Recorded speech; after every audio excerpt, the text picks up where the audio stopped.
proposal of the minority for the additional 14,819,150,150,000 for TUPAD. However, I would like just to request, sana sa ahensya ng gobyerno nag-implement ito, ang Department of Labor and Employment, na maging equitable sana ang distribution nito sa lahat ng mga congressional districts sa buong bansa. Equitable in the sense that kahit doon sa malalayong lugar, halimbawa ang Mindanao, nangangailangan masyado ng tulong natin through TUPAD dahil maraming unemployed sa aming mga lugar. Sana ho, mabigyan ng tamang numero para sa distribution ng itong TUPAD program. Thank you, Chair. Before Representative Adyong, Representative Poe. Madam Chair, para sa akin, mahalaga naman talaga ang TUPAD program. Pero gusto ko talaga i-highlight yung government internship program. Maraming kabataan ngayon na gusto tumulong sa gobyerno natin, sa pagbabago ng gobyerno natin. The government internship program is a good stepping stone for them para makasali sila sa mga ginagawa natin dito para sa pagbabago ng sistema natin dito. Kaya if we can fund more of the GIP program sa ilalim ng TUPAD, sa tingin ko, gawin dapat natin yan, especially with the fervor and passion that we've seen with all the young people recently. Madam Chair. Thank you very much, Representative Adyong. Madam Chair, I would like also to reinforce the statement, re-echo the statement of Representative Momo, that the distribution of TUPAD should be equitable.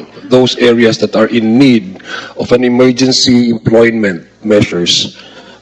Because just to give you an example, Madam Chair, Mindanao, unfortunately, in my particular area, has been visited by several calamities, and the TUPAD essentially is to provide access for employment for those who are victims of displacement, Mr. Chair.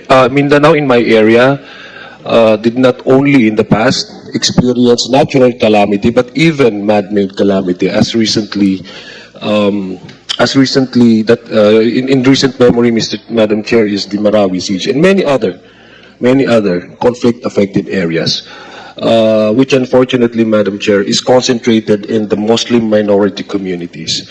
So I would hope that once we approve the request of DOLE for the increase of their TUPAD budget, I hope that it would also be rationalized in such a way that those areas who are really in need of an emergency employment mechanism and measures and programs should also be put into consideration, Madam Chair.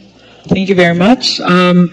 Okay, with that, is there any objection on the figure, in the inclusion of TUPAD? Move to approve, Madam Chair. Second. It has been moved and seconded. Given that there are no objections, the motion is carried. The proposal of Minority Leader Libanan to add 14.819158 billion to the Tulong Panghanap Buhay sa ating disadvantaged space workers / government internship program is hereby carried. Just for the benefit, yes, go ahead po. Nag-compute lang po kami ni Maino kanina kung ilan yung madadagdag.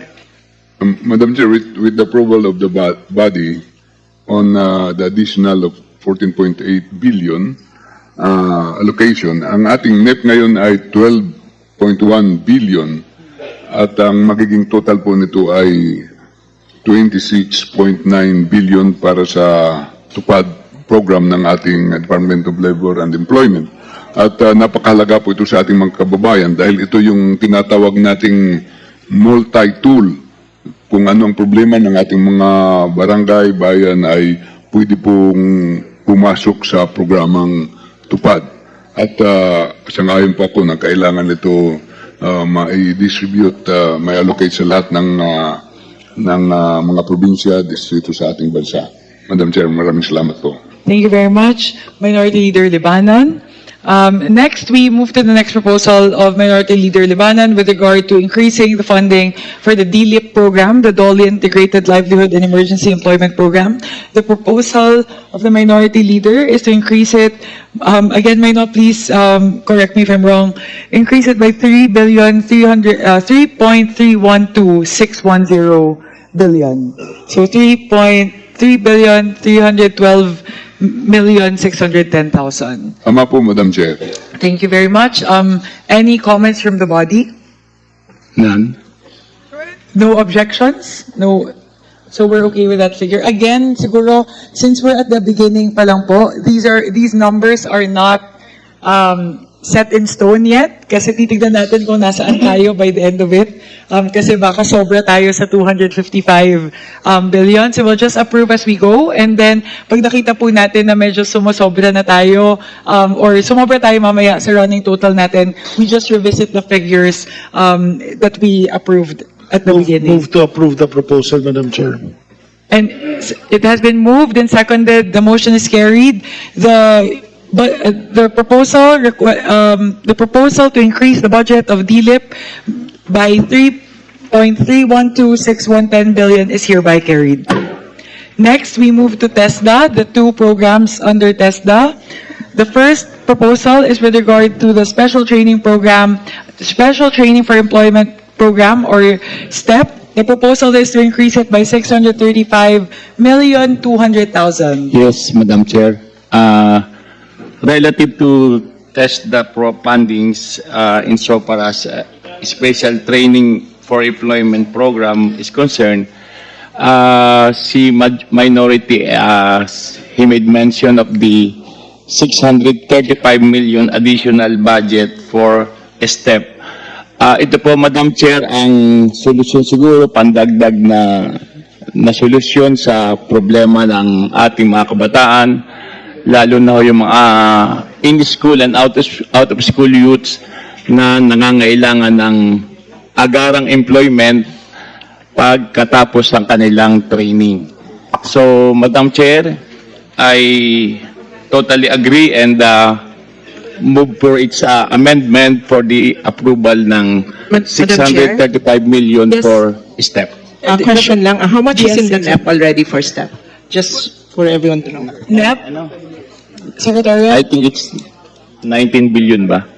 I don't think so. That's too high po eh. I think Sa NEP, it's 1.622 billion. it's Sorry. 1.622 billion in the NEP. We propose to increase it by another 635 million. So maglalaan tayo somewhere around 2.3, 2.2, 2.3 Yes, billion. Madam Chair, yes. Madam Chair, may apprehension lang ako regarding the STEP because, well, you have to ask TESDA because usually after the training, they get the toolkits after a year.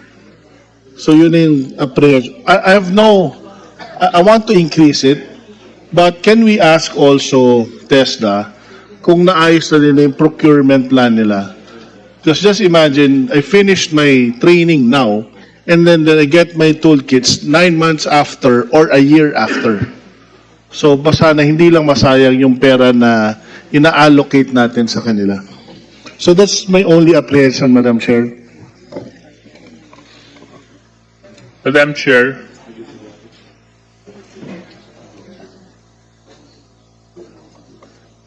Madam Chair, Yes, SDS, yeah, JJ Suarez. if I may, I would just like to second the position of Congressman Fuentabella. Ganun din po kasi yung na-experience po namin sa distrito namin na sa maraming mga ipinapasok na bata under the scholarship program ng TESDA, the toolkits, even the bakery sets, cooking sets, it takes a while before they can actually benefit from it. So, hindi napapakinabangan kaagad yung itinuro sa kanila at nagagamit sa tamang paraan. Ang isa sa mga nakita po nating dahilan ay dahil centralized yung procurement ng mga toolkits, ng mga bakery sets, ng all the other equipments that are used for the various trainings, pati sa plumbing at electrical. So, I would just like to second the position of Congressman Fuentabella na let's just make sure that when we increase the funds, kasabay din yung reform dun sa procurement para kaagad-agad mapakinabangan to ng mga beneficiaries on the ground. Thank you very much, Madam Chair. Madam Chair? Madam Chair? Yes, Representative Adil. In line with this, with the statements of SDS Suarez and Representative Puentabella, can we also, kasi I assume that we will adopt this, kasi sino ba naman ang ayaw sumuporta sa ganitong programa?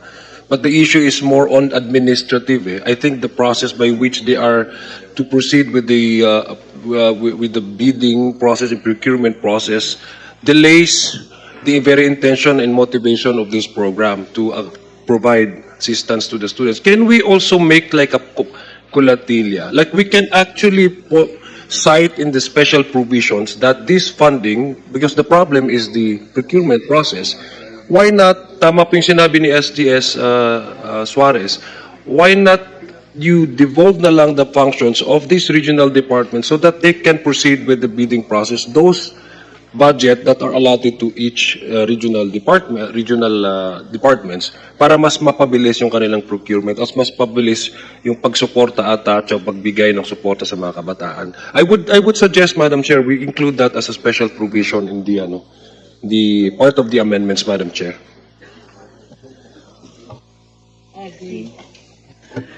May I ask what special provision is exactly? Well, the issue here, Madam Chair, I believe. What special provision that is? Yes, Sorry. I would like to amend, not really amend, but in line with the proposal of the minority leader to increase the funding for the STEP program, which I believe nobody here would reject. And the problem that we see here, it's not only limited to the district of Representative Puentabella, but even to SDS Suarez. And many of us here experience also in our district that there seems to be a delay in the releases of the needed support equipments na para mapakinabangan nila. Why not, Madam Chair, we improve that, we include in the, once we approved it, we include in the amendment, in the HGAP, once we approve the HGAP, a special provisions there, particularly in TESDA STEP program. So, natulungan natin ang kanilang pag-procure, ibaba na lang nila dun sa regional offices nila. Kasi yun ata yung nakikita natin problema, medyo nadidelay kasi centralized yung procurement and bidding process. Sige. I think it may be a little bit difficult to decide on that at this point, given that we don't know the absorptive capacity of the regional offices to carry out procurement activities themselves.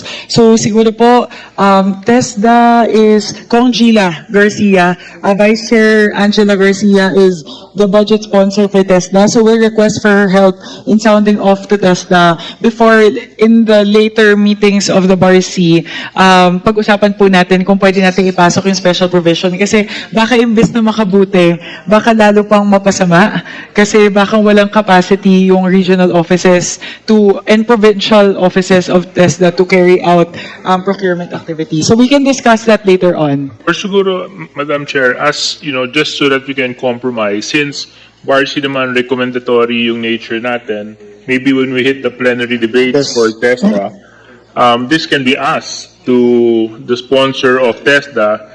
Do they have a reform agenda when it comes to the procurement of toolkits and all the other equipments that are being provided to the beneficiaries? At kung makita natin na wala, edi pasensyahan tayo, di ba? Huwag na natin pagbigyan. Yes, Representative Hernandez. Madam Chair, if I remember right, few years, they have done it on a regional level. Baka nagbago lang yung policy na na-centralize. Pero before, the regions provide this, yung mga tools. So nagulat lang ako, I just heard it now, that the procedure now is centralized. Kasi, if we allocate the budget now, and they know how much budget per region, they can do the bidding short of award. So by the time we implement this, the tools are ready. Yes. So Madam Chair, just to be clear, So, yes, Madam Chair, we totally agree, but with reservation. So I move for the approval of the budget with reservation. Second, Madam. Sige, I understand the reservation part. So perhaps this amount that we will put under STEP, under TESDA, would go under advisement, again, depending on the plenary debates. So And later on, siguro pag tinignan natin yung running total and we feel like we need to take something out, this is something that we can also reconsider. Kasi kung meron tayong problema sa utilization, nung mga nakaraan, baka pwede muna nating bigyan ng mas kaunti so they can prove that they can do it before we give a bigger amount. So for now, there is a motion to approve the proposal of